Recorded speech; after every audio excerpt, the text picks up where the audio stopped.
Hey folks, welcome to the channel. Today we're going to be looking at this XV920 Yamaha that I've been racing with Arma about half of this season.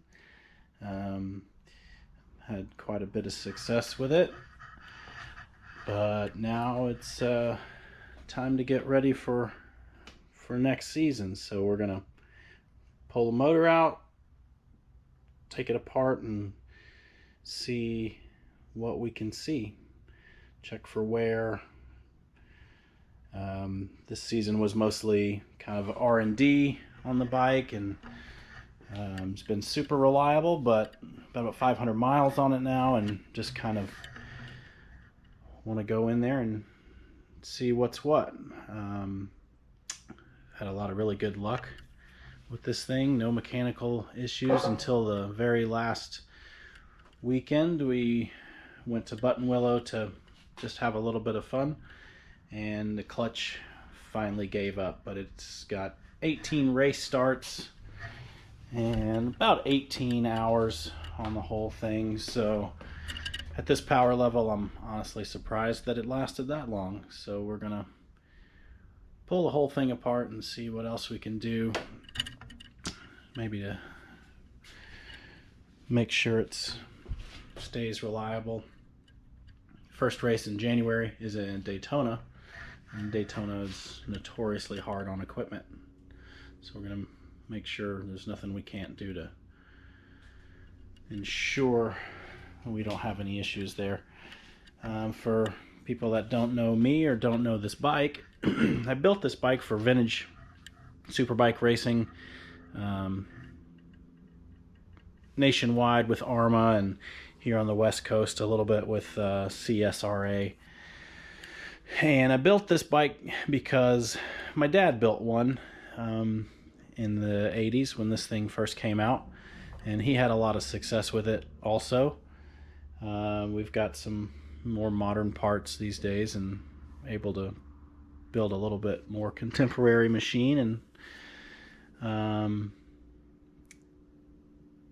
yeah, so that's why I chose this. And yeah, it's all because of that guy right there. So stay tuned, and we'll get this thing ripped apart, see what we got.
All right, well, you can see that now the motor is on the bench.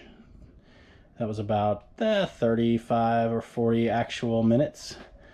And I know the time lapse is a little too fast, so it's hard to kind of see what's going on, but all that stuff's kind of boring anyway. So there's our stripped down bare chassis. Really love working on this thing because it's super easy to service pretty much in any way. You know, even if we were to have a major issue at the racetrack, you know, we could have the motor out and strip down pretty quick. So yeah, so that's where we're at now, and we're gonna start stripping this motor down and see what's inside. Goodbye.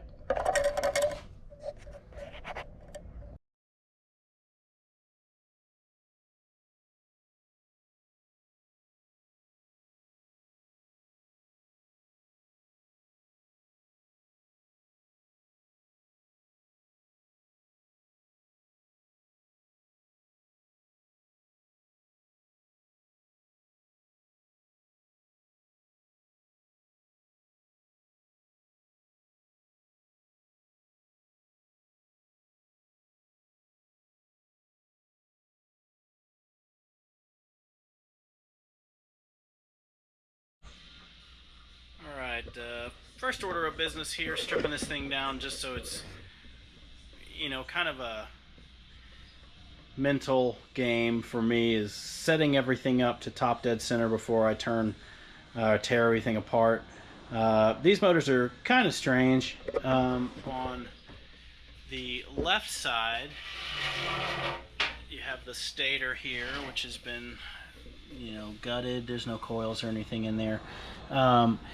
The way they want you to line this up is obviously you got top dead center mark. So I've made a pointer so I can see where top dead center is with the case off.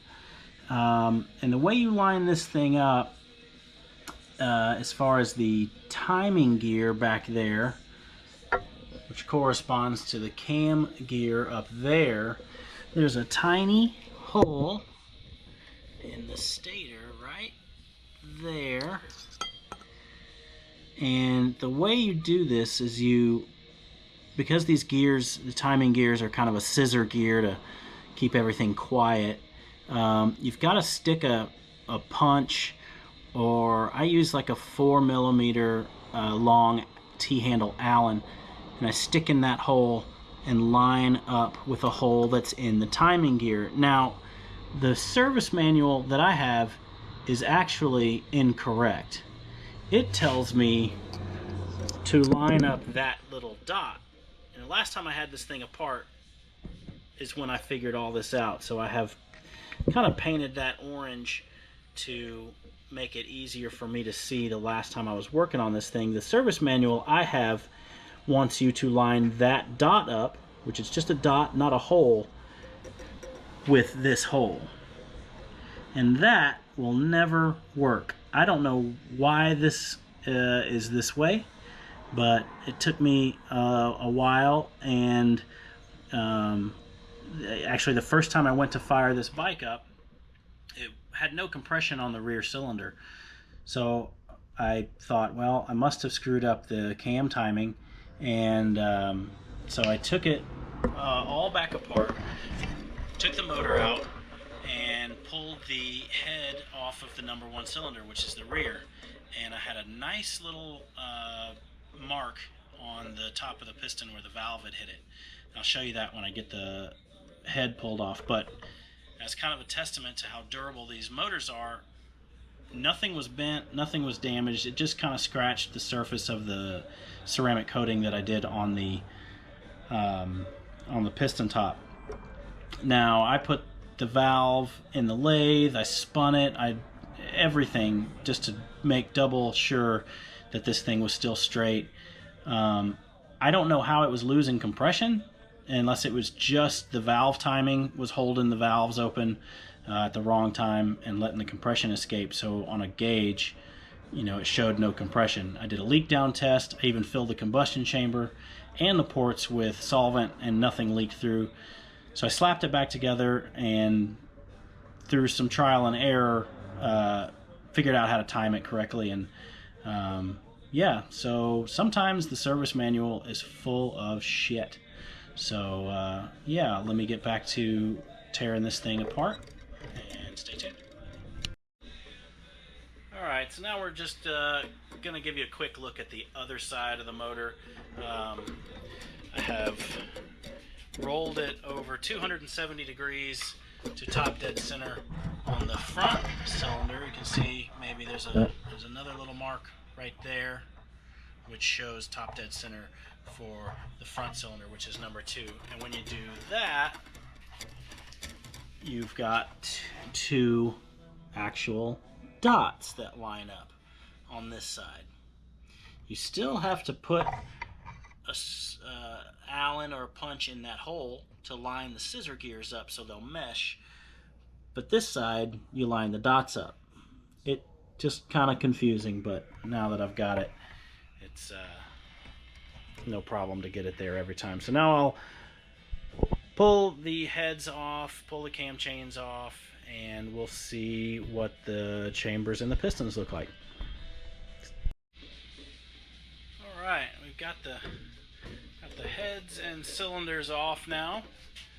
And yeah, we got some stuff going on in here. First of all, the front cylinder, you can see, is completely fucked.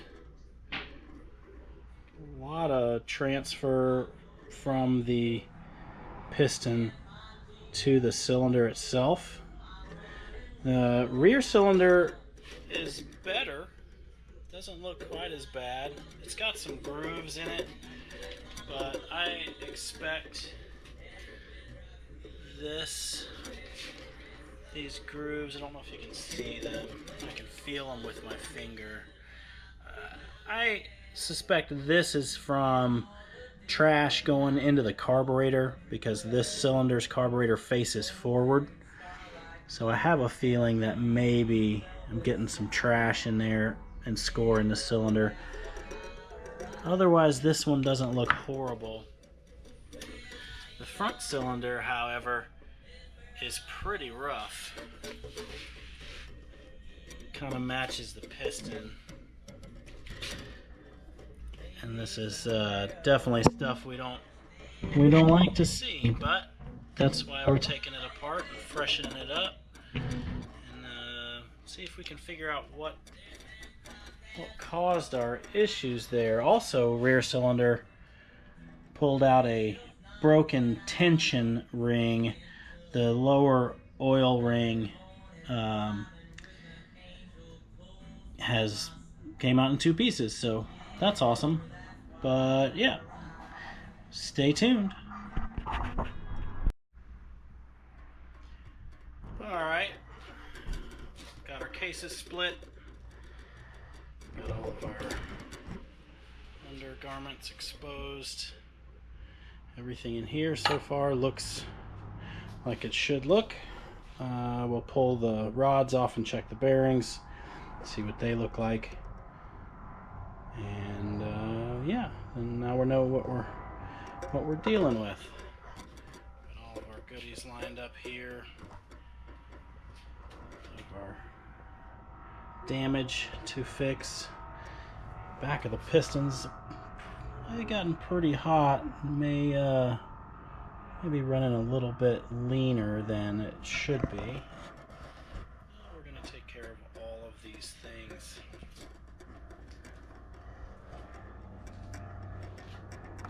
So yeah, there we go.